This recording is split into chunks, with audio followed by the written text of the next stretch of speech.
देखते हैं कि वो असल में उसी जगह पर गिरा होता है जहाँ पर कि आज से 1000 साल पहले वो हेवनली पर्ल भी गिरा था। तभी इसके कुछ देर के बाद लिन को भी होश आ जाता है, जहाँ पर वो देखता है कि हेवनली पर्ल से निकल रही पावर उसके इंजरी को हील कर रही होती है। और अब इसी के साथ उसे याद भी आ जाता है कि आखिरकार वो यहाँ पर आया कैसे। लेकिन अब इसी के साथ वो इस पर्ल को देख पूरी तरह से हैरान भी होता है और फिर वो सोचने लगता है कि आखिरकार ये चीज है क्या। इसके बाद हम देखते हैं कि वो इसे जैसे ही टच करता है तो अब अचानक से वो पर्ल बहुत सारे वाटर ड्रॉप में चेंज हो जाती है, जिसके बाद इस बात से लिन भी पूरी तरह से हैरान हो गया था और उसे बिल्कुल भी समझ में नहीं आता कि आखिरकार यहाँ पर हो क्या रहा है। लेकिन अब इसी के साथ हम देखते हैं कि पर्ल ने इसे अपने अंदर भी खींच लिया था और अब इस बात से लिन की हैरानी और भी ज्यादा बढ़ गई थी। लेकिन तभी अचानक से सीतू का सोल इसके सामने आ जाता है, जो इसे देख कहने लगता है कि तुम यहाँ पर आ गए और अब ऐसा लगता है कि मेरे आजाद होने का टाइम आ चुका है। इसके बाद वो आगे कहता है कि मेरी बॉडी तो पूरी तरह से डिस्ट्रॉय हो गई थी, लेकिन मेरा सोल इसके स्पेस के अंदर 1000 सालों से कैद हो गया था और इसीलिए फाइनली अब मेरे आजाद होने का टाइम आ चुका है। इसके बाद वो उससे कहता है कि अब मैं तुम्हारे बॉडी के ऊपर कब्जा कर लूंगा और फिर इतनी बात कहने के बाद वो इसके बॉडी के ऊपर अटैक कर देता है, जिसके बाद हम देखते हैं कि इस तरह से उसने लिन के सोल को इसके बॉडी से बाहर निकाल दिया था। लेकिन असल में वो इसके बॉडी के ऊपर कंट्रोल नहीं कर पाता और लिन की सोल फिर से उसके बॉडी के अंदर आ जाती है।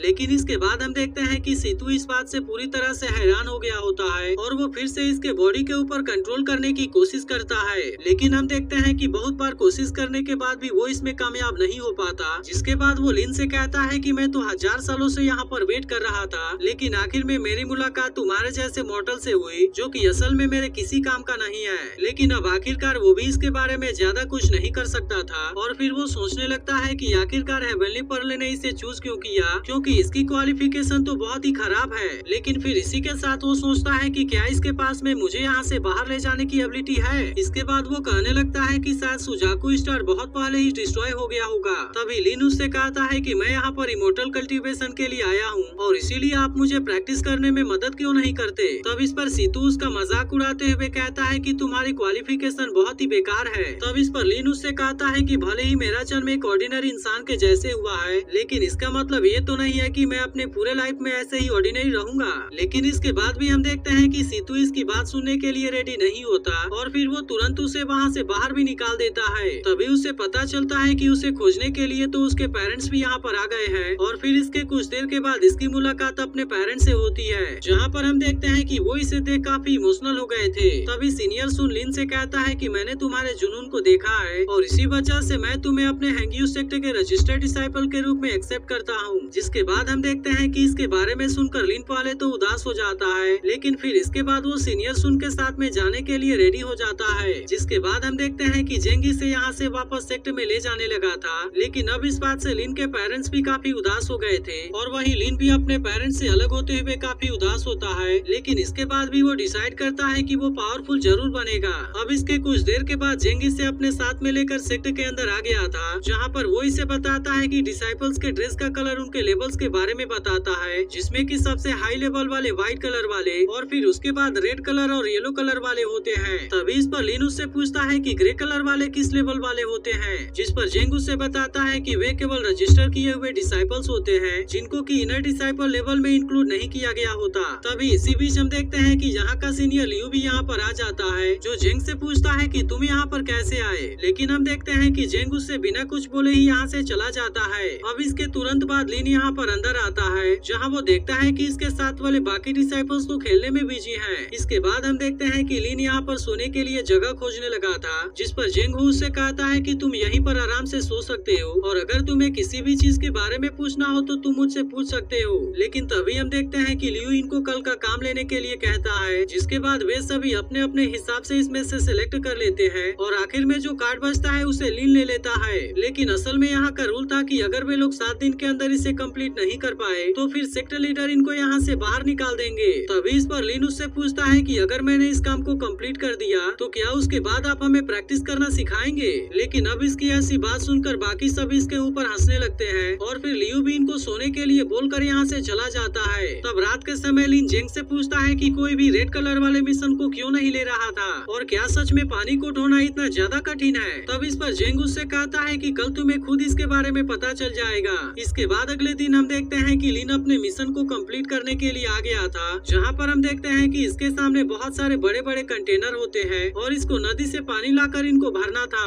लेकिन इसके बाद भी हम देखते हैं कि उसे किसी भी बात के बारे में कोई चिंता नहीं होती, क्योंकि वो किसी भी तरह से इस मिशन को भी कंप्लीट करना चाहता था। इसके बाद हम देखते हैं कि वो नदी से पानी लाकर इस कंटेनर के अंदर डालने लगता है, लेकिन पूरे दिन मेहनत करने के बाद भी वो इसमें से किसी भी कंटेनर को भरने में कामयाब नहीं हो पाया था। लेकिन इसके बाद भी वो कहने लगता है कि अभी तो मेरे पास में 6 दिन बचे हुए हैं और मुझे पूरा यकीन है कि मैं इसे किसी तरह से कंप्लीट कर लूंगा। लेकिन इसी के साथ हम देखते हैं कि इतने देर तक पानी ढोने की वजह से उसका हाथ भी इंजर्ड हो गया होता है और अब इसी वजह से वो और ज्यादा पानी नहीं ढो पाता। लेकिन तभी इसी बीच इसे पर्ल के बारे में याद आता है, जिसने कि इसके इंजरी को पूरी तरह से हील कर दिया था। अब इसी बारे में सोचकर वो इसे फिर से यूज करने का डिसाइड करता है। जिसके बाद हम देखते हैं कि इसने पर्ल को वाटर के अंदर डाल दिया था और फिर वो जैसे ही इसके पानी के अंदर अपना हाथ डुबोता है, तब इसके पावर के वजह से इसकी इंजरी पूरी तरह से हील हो जाती है। लेकिन अब इसी के साथ हम देखते हैं कि वो इसके पानी को पीने भी लगता है, जिसके वजह से उसकी पूरी बॉडी भी रिलैक्स हो जाती है। तभी रात के समय हम देखते हैं कि कोई मिस्टीरियस आदमी लियू से मिलने के लिए आया होता है, जो उससे कहता है कि वैसे तो हमारे हैंग्यू सेक्टर के डिसाइपल्स का स्टेटस उतना हाई नहीं है, लेकिन क्योंकि वे पूरे लिंगसान माउंटेन के अंदर घूमते रहते हैं, इसीलिए अगर उनको कोई अजीब सा ट्रेजर मिले तब इसके बारे में तुम मुझे जरूर बताना। तब इस पर लियू उससे कहता है कि आप इसके बारे में बिल्कुल भी चिंता मत कीजिए, क्योंकि अगर उनको कोई भी ट्रेजर मिलता है तो मैं आपको इसके बारे में जरूर बताऊंगा।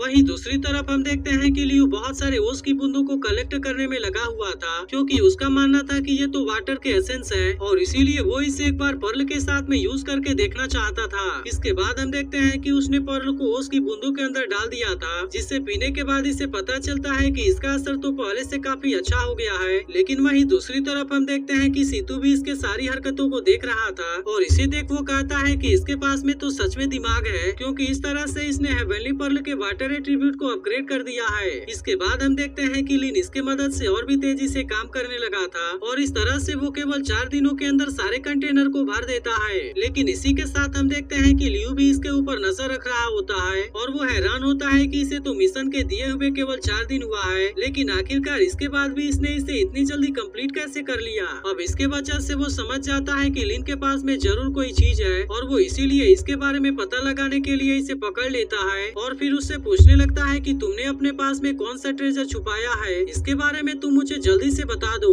लेकिन हम देखते हैं कि लिन इसे इसके बारे में कुछ भी नहीं बताना चाहता था और इसीलिए वो उससे कहता है कि आखिर आप किस बारे में बात कर रहे हैं। लेकिन अब इसके ऐसे बातों से लियू इसके ऊपर काफी गुस्सा हो गया होता है और इसी के साथ हम देखते हैं कि वो इसे बहुत ज्यादा पीटने भी लगा था और फिर उससे कहता है कि अगर तुमने यहाँ पर कोई भी ट्रेजर को चुराने का कोशिश किया तब उसके बाद तुम्हें मेरे हाथों से कोई भी नहीं बचा पाएगा। लेकिन अब इसी के साथ हम देखते हैं कि इसे ऐसे हालत में देख सीतू इसके ऊपर काफी गुस्सा हो जाता है और उससे कहने लगता है कि तुमने उसके साथ में फाइट बैक क्यों नहीं किया। तब इस पर लिन उससे कहता है कि मैंने उसके हर एक हिसाब को लिख कर रखा हुआ है और इसीलिए जैसे ही मैं किसी दिन इमोर्टल बन जाऊंगा तब उसके बाद मैं उससे अपने सारे बातों का बदला लूंगा। लेकिन अब इस पर सीतू उससे कहता है कि मैं इसके लिए ज्यादा वेट नहीं कर सकता और इसीलिए मैं तुम्हें आज से ही प्रैक्टिस करने के बारे में सिखाना चाहता हूँ। तब इसकी ऐसी बात सुनकर लिन थोड़ा सा मुस्कुरा देता है, जिस पर सीतू उससे पूछता है कि तुम किस लिए हंस रहे हो। लेकिन इस पर लिन उससे कहता है कि कुछ नहीं, क्योंकि मुझे ऐसा लगा था कि मेरे सीनियर मुझे कुछ नहीं सिखाएंगे और वे मेरे जगह पर किसी और को चूज कर लेंगे। तब इस पर सीतू उससे कहता है तुम्हें क्या लगता है कि मैं तुम्हें प्रैक्टिस करना नहीं सिखाना चाहता, लेकिन असल में तुम्हें तो खुद हेवनली पर्ल ने चूज किया है और इसीलिए सबसे पहले मैं तुम्हारे स्पिरिचुअल रूट को मजबूत बनाने में तुम्हारी मदद करूंगा। जिसके बाद वो उससे कहता है कि अब तो आसमान भी पहले से ब्राइट हो गया है और इसीलिए मुझे लगता है कि अब तुम प्रैक्टिस करना स्टार्ट कर सकते हो। इसी के साथ वो उससे कहता है कि हैंग्यू सेक्टर का स्पिरिचुअल एनर्जी भले ही कम है, लेकिन फिर भी स्टार्ट करने के लिए उससे अच्छा और कोई नहीं है। इसके बाद वो उससे कहता है कि तुम समय निकाल कर रोज की बूंदों को भी कलेक्ट करते रहना और कोशिश करो कि तुम जल्दी से जल्दी हेवनली पर्ल को अपग्रेड कर लो। जिसके बाद हम देखते हैं कि लिन इसके लिए सीतू को थैंक यू कहता है और अब इसी के साथ वो बहुत सारे ओस की बूंदों को कलेक्ट भी करने लगा था, जिसके मदद से वो धीरे धीरे हेवनली पर्ल को अपग्रेड भी करने लगता है और फिर आखिरकार वो कुछ समय के बाद इसे बहुत ही तेजी से अपग्रेड करने लगा था। अब इसी के साथ हम देखते हैं कि सीतू लिन को कल्टीवेशन के बारे में सिखाने लगा था, जहाँ पर वो इसे बताता है कि कंडेंसेशन कल्टीवेशन की पहली स्टेप है, फिर इसी तरह से इसके बाद फाउंडेशन को बिल्ड करना, उसके बाद जाइडान, फिर इसी तरह से नेस्केड सोल, ट्रांसफॉर्म इनटू गॉड्स और फिर इसके बाद इन्फेंटाइल चेंज आता है। अब इसी तरह से हम देखते हैं कि वो इसे सबसे पहले की को कंडेंस करने के बारे में सिखाने लगा था और लिन भी धीरे धीरे इसे सीखने में कामयाब होने लगता लगता है, लेकिन तभी इसी बीच प्रैक्टिस करते समय उसे थोड़ी सी दिक्कत होने लगती है, जिस पर सीतू उसे अपने ब्रेथ के ऊपर फोकस करने के लिए कहता है। इसके बाद वो इसे बताता है कि पर्ल के बाहर के 1 घंटे का समय इसके अंदर के 10 घंटे के समय के बराबर है, इसीलिए मैं चाहता हूँ कि इसके अंदर तुम बहुत ही अच्छे से प्रैक्टिस करना, क्योंकि वैसे भी तो तुम्हारे पास में मॉर्टल बॉडी है, जिससे कि ज्यादा टाइम के लिए प्रैक्टिस करना पड़ेगा। इसके बाद अगले सीन में हम 2 लड़कों को आपस में बात करते हुए देखते हैं, जहाँ पर हमें पता चलता है कि सुवांडा सेक्ट के साथ में इनका एक्सचेंज कॉन्फ्रेंस होने वाला है। और फिर इसके बाद हम देखते हैं कि इसके लिए एल्डर सुन यहाँ पर आया था। फिर लियू सबसे कहता है कि एक्सचेंज कॉन्फ्रेंस अब शुरू होने वाला है, इसीलिए एल्डर सुन तुम में से किसी को चूज करेंगे, और फिर इस तरह से जो भी इसमें सेलेक्ट होगा वो इसके बाद से येलो डिसाइपल के लेवल पर प्रमोट हो जाएगा। तब इसके बारे में सुनकर वे सभी लोग इसके लिए काफी एक्साइटेड हो गए थे, और वे एल्डर सुन से भी कहने लगते हैं कि आप हमें चूज कीजिए। लेकिन हम देखते हैं कि इनमें से लिन पूरी तरह से शांत था, और एल्डर सुन भी इसे नोटिस कर रहा होता है। जिसके बाद वो लिन से कहता है कि भले ही तुम्हारे पास में टैलेंट की कमी है, लेकिन मुझे ऐसा लगता है कि तुम्हारे पास में सबसे ज्यादा लगन है, और इसीलिए क्या तुम मेरा डिसाइपल बनोगे। तब इसके बारे में सुनकर लिन भी पूरी तरह से हैरान हो गया था, जबकि इसी के साथ हम देखते हैं कि बाकी सभी इस बात से काफी परेशान हो गए होते हैं, और वे कहने लगते हैं कि एल्डर सुन ने लिन को ही क्यों चूज किया, क्योंकि उसके पास में तो ना ही उतनी ज्यादा टैलेंट है, और इसके अलावा वो हर बार हमसे ही पीछे रहता है। जिसके बाद हम देखते हैं कि लिन एल्डर सुन का डिसाइपल बनने के लिए रेडी हो गया था। जिसके बाद हम देखते हैं कि एल्डर सुन उसे अपने पास से एक स्टोरेज बैग और कुछ एलेक्सिर देता है, क्योंकि यह चीज असल में यहाँ पर डिसाइपल को रिक्रूट करने का ट्रेडिशन है। जिसके बाद हम देखते हैं कि लिन ने भी इसके दिए हुए एलेक्सिर को खा लिया था, और अब इस तरह से वो एल्डर सुन का डिसाइपल बन गया होता है। लेकिन इसके अलावा वो सीतू के साथ में भी बहुत ही शानदार तरीके से प्रैक्टिस करने लगा था, जहाँ पर हम देखते हैं कि पहले से वो बहुत ज्यादा इम्प्रूव हो गया होता है, और इसके अलावा इसने केवल इतने ही समय में ग्रेविटी आर्ट को भी मास्टर कर लिया था। तब इस पर सीतू उससे कहता है कि तुम इसके बारे में मुझसे बात करना चाहते हो, जबकि मैं तो यहाँ पर इतने समय से प्रैक्टिस कर रहा हूँ, और तुम तो अभी केवल की कंडीशन के फर्स्ट लेवल में आए हो।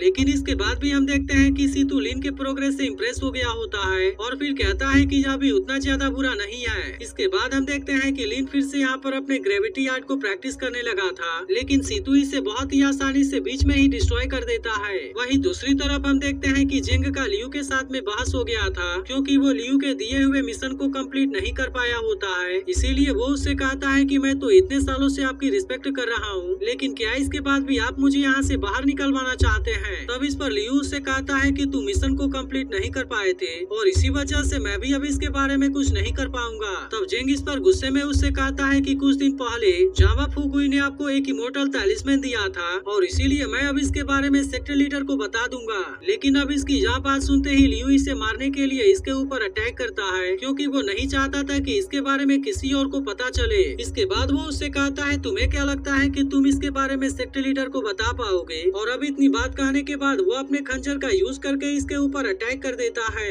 लेकिन तभी इसी बीच हम देखते हैं कि लिन यहाँ पर आ गया होता है, जिसने कि अपने ग्रेविटी आर्ट से पत्थर का यूज करके इसके अटैक को रोक दिया था, और अब इसके अलावा वो लियू के साथ में फाइट करने के लिए उसके सामने खड़ा भी हो जाता है। तब यह देख लियू से कहता है तुमने तो ग्रेविटी आर्ट को सीख लिया। लेकिन अब इसी के साथ हम देखते हैं कि लियू लिन के ऊपर काफी गुस्सा हो गया होता है, और इसीलिए वो इसे भी मारने के लिए इसके ऊपर अटैक करना चाहता था। लेकिन असल में लिन पहले से काफी ताकतवर हो गया होता है, जिसके वजह से लियू अपने अटैक से इसका कुछ भी नहीं कर पाता, और वो लियू के हर एक अटैक से खुद को बहुत ही आसानी से बचा लेता है। अब इसी वजह से लियू काफी कोशिश करने के बाद भी लिन का कुछ नहीं कर पाता, जबकि लिन अचानक से अपने ज्यादा पावर का यूज करके इसे जख्मी कर देता है। इसी के साथ वो लियू से कहता है कि अगर अब कोई भी किसी को बुली करने की कोशिश करेगा तो फिर मैं उसको इतनी आसानी से नहीं जाने दूंगा। अब इस तरह से हम देखते हैं कि वो अपने और भी ज्यादा पावर का यूज करने लगा था, जिसका यूज करके उसने लियू के अटैक को बहुत ही आसानी से रोक दिया होता है। तभी लियू भी अपने पावर का यूज करके इसके ऊपर अटैक करने वाला होता है, लेकिन तभी हम देखते हैं कि जेंगू ने अचानक से पीछे से इसके ऊपर अटैक कर दिया था, जिसके बाद वो इसके ऊपर लगातार अटैक करके इसे बहुत ही बुरे तरीके से मार देता है। इसीलिए लिन भी इस बात से काफी हैरान हो गया होता है, और फिर इसके बाद ये एपिसोड यहीं पर एंड हो जाता है। तो अगर आपको इसका अगला एपिसोड भी चाहिए तो इसके बारे में कमेंट करके जरूर बताना, और इस वीडियो को लाइक करने के बाद चैनल को सब्सक्राइब करके नोटिफिकेशन को ऑल पर सेट कर देना,